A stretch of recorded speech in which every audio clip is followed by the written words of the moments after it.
Raymond Mar, a psychologist at York University, Canada, reviewed 86 fMRI studies published last year in the Annual Review of Psychology and concluded that there is a significant overlap between the brain networks used to understand the stories and the networks used to navigate the interactions with others, especially the interactions in which we try to discover the thoughts and feelings of others. Last month, a research team from the Emory University of Brain and Language reported that when subjects read a texture metaphor in their lab, the sensory cortex responsible for perceiving textures through touch is activated. In a study of the cognitive Ronnie Coulinger of the Laboratoire de Dynamique du Langage in France, the brains of the participants were scanned with phrases like Jean took the object and Pablo hit the ball. The scans showed activity in the motor cortex that coordinated the movements of the body.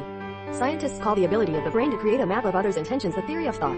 Stories offer a unique opportunity to use this ability to identify with the desires and frustrations of characters, to guess their hidden motives, and to follow their encounters with friends and enemies, neighbors and loved ones. Mar, in collaboration with some other scientists in two studies published in 2006 and 2009, reported that those who read novels often seem to be able to better understand others, identify with them and see the world from their point of view.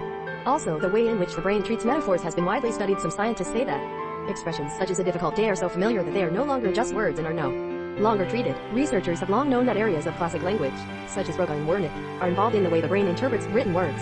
Researchers found that words describing movement also stimulate brain regions that differ from language processing areas, and it has been shown that the brain responds to smells, textures and movements as if they were real smells, textures and movements, treating the interactions between fictitious characters as a kind of real social encounter. The brain doesn't seem to make much difference between reading an experience and real life, at least. The same neurological areas are stimulated. What scientists have discovered in recent years is that the stories also activate many other parts of our brain, suggesting why the reading experience seems so alive. Brain scans show what happens in our minds when we read a detailed description, a suggestive metaphor, or an emotional exchange between characters.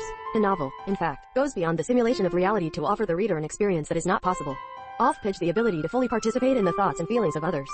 Metaphors like the singer had a velvet voice and he had leather hands awakened the sensory cortex, while phrases corresponding to the meaning of the singer had a pleasant voice and he had strong hands did not.